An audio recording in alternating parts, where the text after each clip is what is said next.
की ताजा खबरों के अपडेट में बात करेंगे देश भर की तमाम बड़ी और काम की खबरों की, साथ ही भारत सरकार की ओर से लिए गए कुछ महत्वपूर्ण फैसलों और जारी किए गए कुछ नए नियमों की। इसके अलावा पबजी गेम खेलने वाले गेमर्स के लिए आज एक जरूरी खबर है, बताएंगे आपको इस अपडेट में। साथ ही सरकार ला रही है नया कानून, गाड़ियों के री रजिस्ट्रेशन से मिलेगा छुटकारा। आखिर क्या है पूरी खबर बताएंगे आपको इस अपडेट में। साथ ही जियो, एयरटेल और वोडाफोन की सिम यूज करने वाले लोगों के लिए आज एक बड़ी खबर निकल कर आ रही है, बताएंगे आपको इस अपडेट में।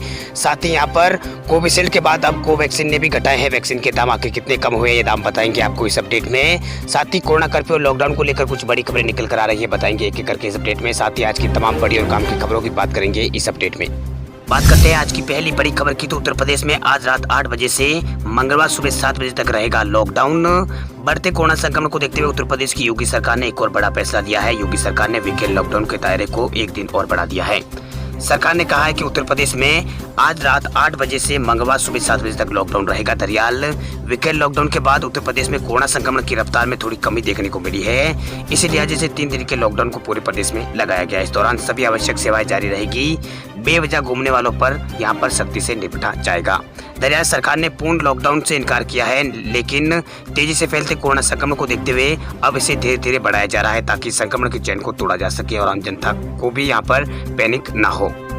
वही गौरतलब है कि उत्तर प्रदेश में 4 दिन से यूपी में संक्रमण जो मामले हैं उनमें यहाँ पर गिरावट देखने को मिली है। उत्तर प्रदेश में 24 घंटों के अंदर यहाँ पर जो मामले हैं वो अब कम हुए हैं। पिछले 24 घंटों में 35,000 के आसपास मामले आए हैं, लेकिन कल यहाँ पर परसों यहाँ पर जो मामले थे उनमें यहाँ पर कमी देखने को मिली है। 29,000 के आसपास मामले आए थे, जबकि कोरोना से जंग जीतने वालों की संख्या भी यहाँ पर लगातार बढ़ी है। यानी कोरोना से मतलब उभरने वाले लोगों की संख्या उत्तर प्रदेश में अब बढ़ी है नए मामलों से ज्यादा। इसको देखते हुए यूपी की सरकार ने लॉकडाउन के दायरे को बढ़ाने का फैसला लिया है।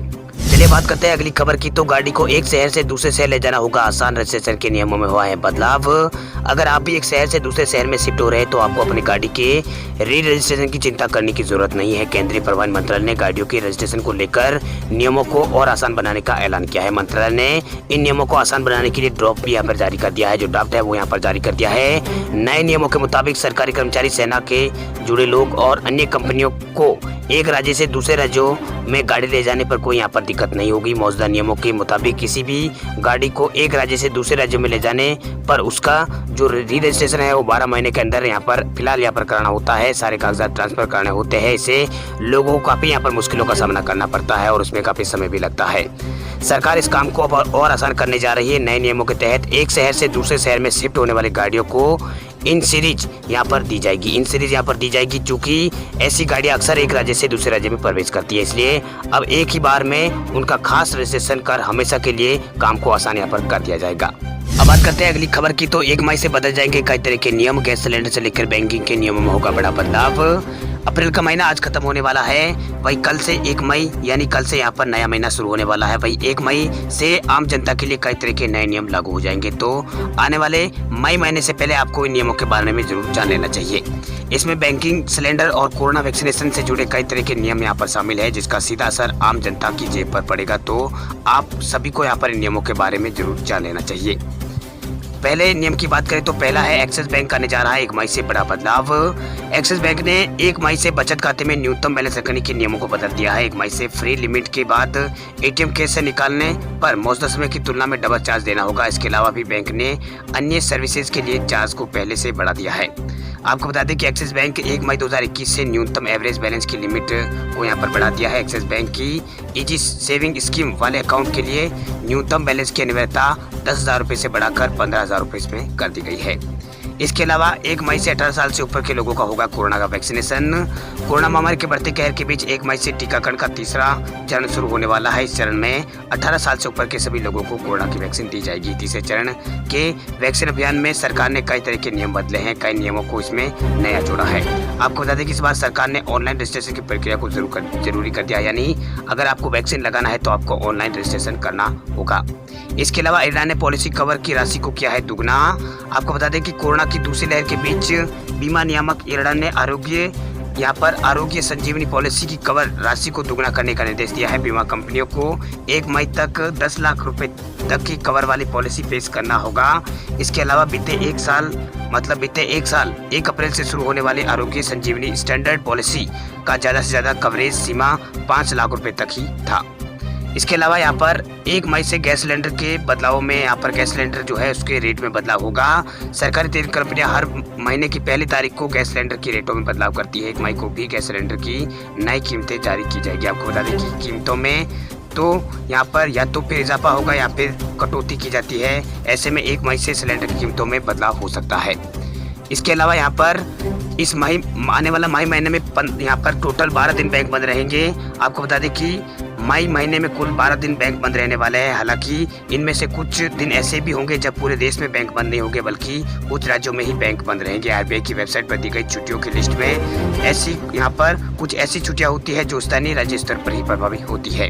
अब बात करते हैं अगली खबर की, तो एयरटेल, जियो और वोडाफोन आइडिया के यूजर्स के लिए जरूरी खबर। 3 महीने फ्री के रिचार्ज के चक्कर में हो सकता है भारी नुकसान। अगर आपके पास भी सोशल मीडिया या फिर व्हाट्सएप के जरिए 3 महीने का फ्री रिचार्ज का मैसेज आया है तो आप भूल कर भी उसके ऊपर विश्वास ना करें, क्योंकि ऐसा करना आपके ऊपर भारी पड़ सकता है। आपका बड़ा नुकसान हो सकता है। इस मैसेज के जरिए आपका बैंक अकाउंट भी खाली किया जा सकता है। दरअसल आजकल सोशल मीडिया पर एक मैसेज वायरल हो रहा है जिसमें कहा जा रहा है कि जियो, एयरटेल और Vodafone idea work from home के लिए 3 महीने का फ्री रिचार्ज यहाँ पर दे रहा है। इस मैसेज में दावा किया जा रहा है कि ये स्कीम सरकार की ओर से चलाई जा रही है। वही इस मैसेज में लिखा है कि कोरोना के बढ़ते संक्रमण को देखते हुए सरकार द्वारा वर्क फ्रॉम होम के लिए सभी भारतीय यूजर्स को 3 महीने का फ्री रिचार्ज दिया जा रहा है। अगर आपके पास जियो, एयरटेल या फिर वोडाफोन आइडिया की सिम है तो आप इस ऑफर का लाभ ले सकते हैं। वही उसके बाद यहाँ पर एक लिंक यहाँ पर दिया हुआ, उस लिंक पर यहाँ पर ओके करने की बात यहाँ पर की जा रही है। लिंक पर क्लिक करने की बात कही जा रही है। वही इस मैसेज के साथ दिया गया माई रिचार्ज लिंक पूरी तरह से फर्जी है। इस पर क्लिक करने पर एक पेज ओपन होता है जिसमें जियो, एयरटेल और वोडाफोन आइडिया रिचार्ज करने के लिए अपने ऑपरेटर चुनने के लिए कहा जाता है। फिर यहाँ आपसे बाकी यहाँ पर आपको आपकी जो बैंक डिटेल है वो यहाँ पर मांगी जा सकती है। इसके अलावा आपकी पर्सनल जानकारी भी इसमें चोरी की जा सकती है, इसलिए आप ऐसे कभी मैसेज पर विश्वास ना करें। चलिए बात करते हैं अगली खबर की, तो कोविशील्ड के बाद कोवैक्सीन के दाम भी हुए हैं कम। अब राज्यों को 400 रुपए प्रति डोज की कीमत में मिलेगी वैक्सीन।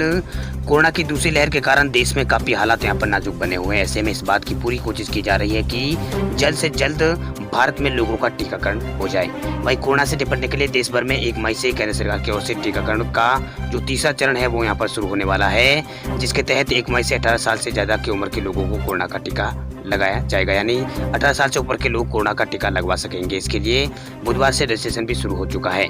इस बीच वैक्सीन बनाने वाली कंपनियों ने भी वैक्सीन के दामों को घटाने की घोषणा की है। कोविशील्ड के बाद कोवैक्सीन की कीमतों में भी यहाँ पर कटौती की गई है। वही भारत बायोटेक ने राज्य सरकारों को कोवैक्सीन अब यहाँ पर 400 रुपए प्रति डोज की कीमत पर देने का फैसला यहाँ पर किया है भारत बायोटेक ने।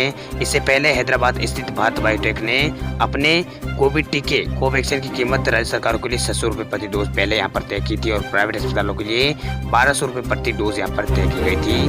दरअसल इस बार सरकार ने यानी केंद्र सरकार ने राज्यों और प्राइवेट अस्पतालों को स्वतंत्र रूप से वैक्सीन खरीदने का यहाँ पर जो फैसला सरकार ने यहाँ पर दिया था उनको छूट यहाँ पर दी थी। इसके बाद यहाँ पर राज्य सरकारें स्वतंत्र रूप से कोरोना वैक्सीन खरीद सकेंगी। अब बात करते हैं अगली खबर की, तो पबजी गेम खेलने वाले लोगों के लिए बुरी खबर। आज से आप पबजी लाइट गेम नहीं खेल पाएंगे। पबजी लाइट डेवलपर्स ने पिछले महीने घोषणा की थी कि 29 अप्रैल को वो अपनी सर्विस बंद कर देंगे। वही डेवलपर्स द्वारा 30 मार्च को शारजा किए गए एक शेड्यूल में टीम ने यहाँ पर ये घोषणा की थी, जिसमें सबसे पहले उन्होंने कहा था कि light.pubg.com की वेबसाइट को बंद किया जाएगा। इसके बाद 29 अप्रैल को गेम की सर्विस बंद कर दी जाएगी। वही PUBG light PUBG mobile game का भी यहाँ पर एक लाइट वर्जन है जिसे लो एंड पीसी सेटअप पर खेलने के लिए बनाया गया है, लेकिन और यहाँ पर गेम प्ले के मामले में इसे पबजी के समान ही डिजाइन किया गया था।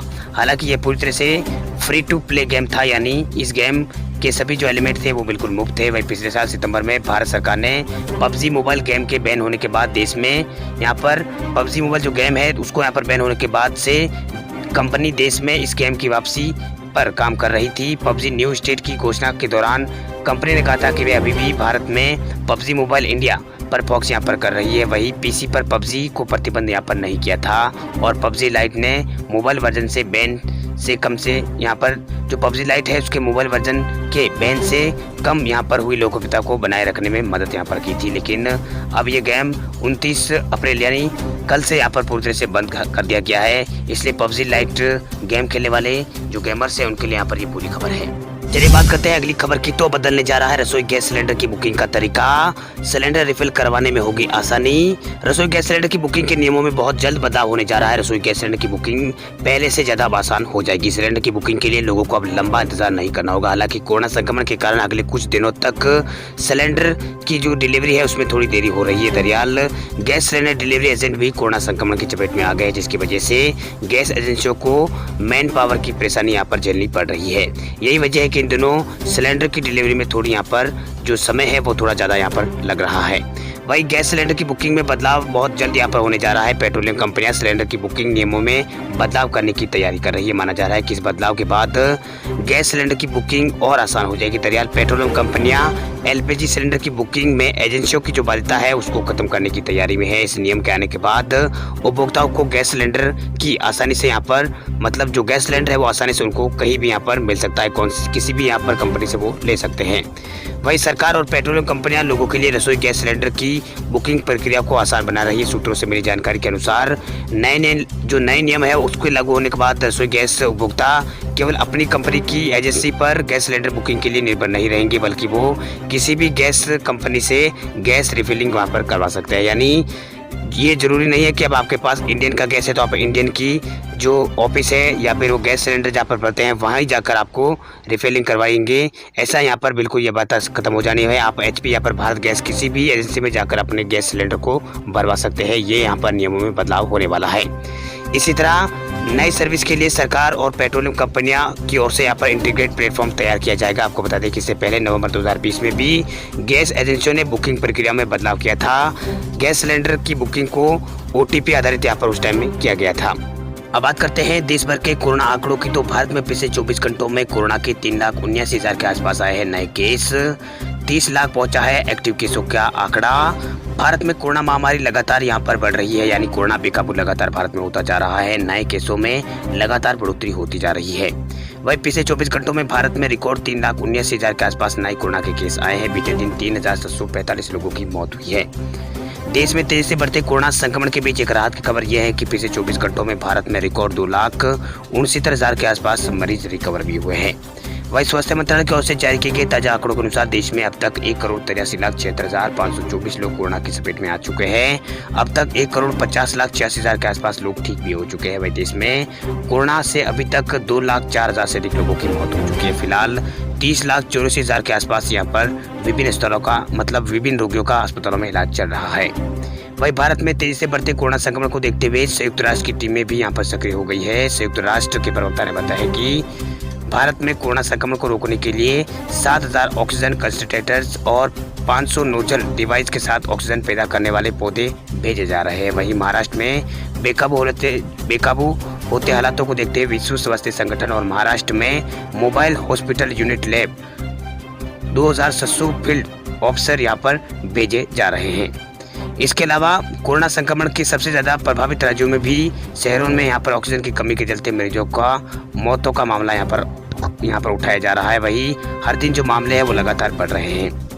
वही दिल्ली में पिछले 24 घंटों में कोरोना के 25,000 से अधिक नए मामले सामने आए हैं। 24 घंटों में वही 368 लोगों की यहाँ पर मौत हुई। अब तक दिल्ली में एक्टिव केसों की संख्या 99,000 पार पहुँच चुकी है। वही बीते 24 घंटों में 20,000 से अधिक लोग ठीक भी हुए हैं। दिल्ली में इस समय यहाँ पर 53,000 से ज़्यादा लोग होम आइसोलेशन में इलाज करा रहे हैं, जबकि बीते 24 घंटों में कुल 81,000 सैंपल की यहाँ पर कोरोना जांच की गई थी। वही मृत्युदर यहाँ पर 1.39% के आसपास है। वही महाराष्ट्र की बात करें तो महाराष्ट्र में पिछले 24 घंटों में 985 लोगों की यहाँ पर जान गई है। कोरोना संक्रमण का तांडव सबसे ज्यादा महाराष्ट्र में भारत में देखने को मिल रहा है। पिछले 24 घंटों में इस राज्य में कोरोना के कारण 985 लोगों की जान गई है, जबकि 63,000 से ज़्यादा नए मामले यहाँ पर दर्ज किए गए हैं। आधिकारिक जानकारी के अनुसार कल इलाज के बाद 61,000 से अधिक मरीज ठीक भी हुए हैं। राज्य में जो संक्रमण के कुल मामले हैं उनकी संख्या 44,76,000 पार पहुँच चुकी है। इसके अलावा बात करें यूपी की तो यूपी में पिछले 24 घंटों में मामले यहाँ पर लगातार बढ़े हैं। 35,000 के आसपास नए मामले सामने आए हैं। अभी यूपी में यहाँ पर 3 लाख मरीजों का विभिन्न स्तरों में इलाज चल रहा है। यानी यूपी में जो 3 लाख के आसपास है जो फिलहाल यहाँ पर एक्टिव केस यहाँ पर चल रहे हैं।